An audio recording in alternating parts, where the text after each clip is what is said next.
At the end of the debate between Adam Kokesh and Augustus Evictus, I believe his name is, Luis Fernando, last name I forgot at the moment, was talking about voting about who won the debate, whether it was Adam or Evictus. And while this type of voting isn't immoral, the way that much voting is done currently, it does, I think, deter from the beauty and value of what I think the value is from the debate. And, and that is to watch two very polarized viewpoints that have a slight disagreement, a crucial disagreement, go up against each other in a civil discourse. Adam Kokesh defending individual sovereignty and the lack of government, while also talking about campaigning for government and making government localized unto the individual, which is something I'm still trying to... It still sounds like a contradiction to me. And then Evictus talking about beheading people and protecting culture, and about how people overseas are our overall status, and if they come here, they'll make it impossible for us to have freedom. The ability to see the same kind of debate that's being had in regular politics in almost overtly anarchistic fashion, in self-aware fashion, is extremely rewarding to watch and to chew on mentally. So, who won the debate? Everyone did. The audience did. I did. I have gained perspective to chew on, thoughts to chew on, new ways of looking at the situation to chew on. Ultimately, of course, Adam is right about the need for the complete lack of government. And then Augustus Evictus is also right about people fearing the collapse of government. Because with that collapse comes the scary idea of having actual true freedom. And this is an existential type of thing in question, because it's ultimately about, are you evil? Are you evil? Am I evil? Are humans ultimately evil and require evil to be sustained?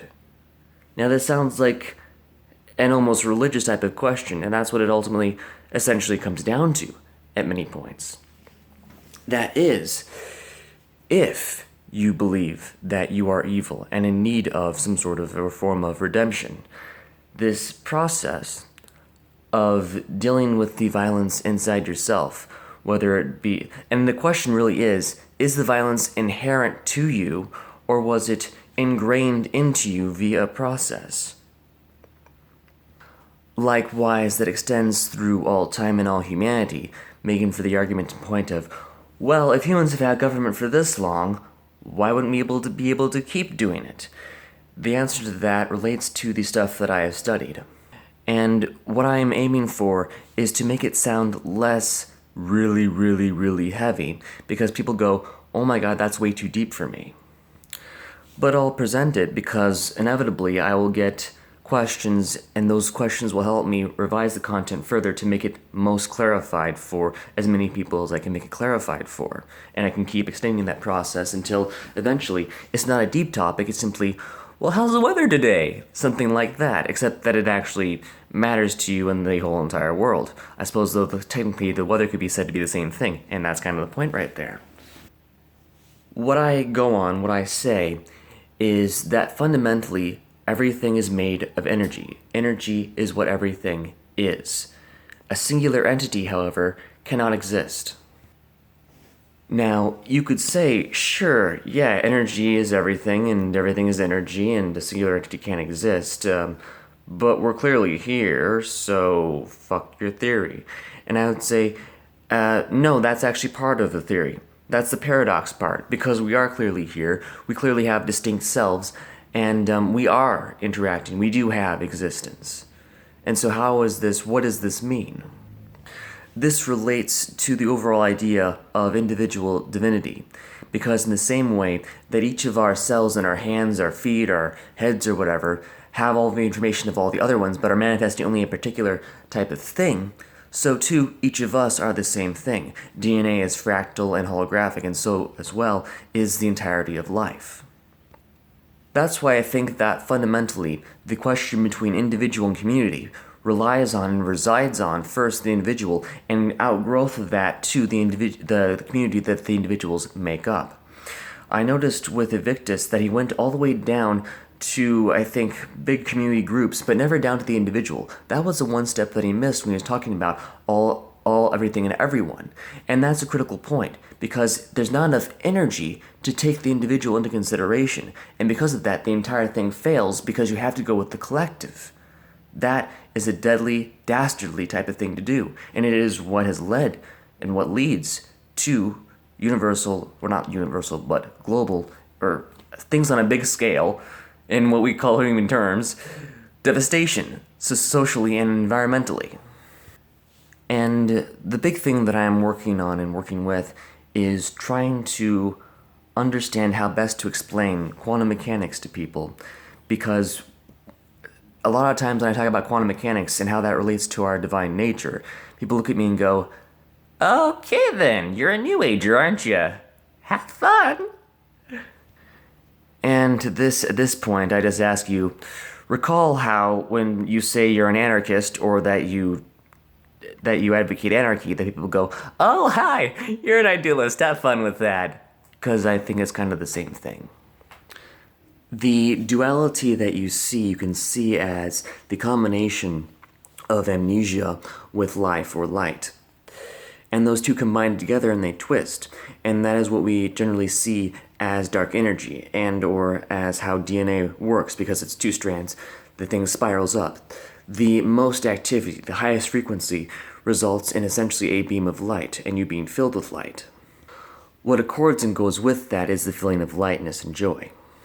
This stuff inherently relates to your blueprint of life, and that is inherently related to the traumas that you have gone through and endured in life. Those are what create and spin your story, your quantum story, the way that you go about to do things and the way that you think about things and things that you will compartmentalize away from yourself. The aim, as I see it, is to dance with the paradox of life, to hold all of the awareness that is possible, along with all the sadness that goes with that, into the eternal now that is. Because that's the case with energy, is that it always simply is. Now I'm manifesting to you in this particular form, I'm recording a video, I've got a body and so forth. Without this interaction, at least in this form, would not be possible. I could, of course, come over to you physically and interact with you in that way. This digital format allows for the extension of that type of interaction so that it is much more accessible to a lot more people. In this same way, having a body allows me to interact with an environment and have experiences with life. Complete subjectivity is a black hole of narcissism, where the entire world literally revolves around you without the inclusion of other people. This is identical with, or very close to, the statist notion of isolation and complete freedom, namely freedom where you don't have to give a flying fuck about anyone else. This is the same idea and belief of what Satanism, Luciferianism, listen to Mark Passio, I don't quite have that down, is. The most startling realization I've had in regards to the paradox of energy is that implicitly what goes with amnesia is then the existence of government. That doesn't mean that government stays there.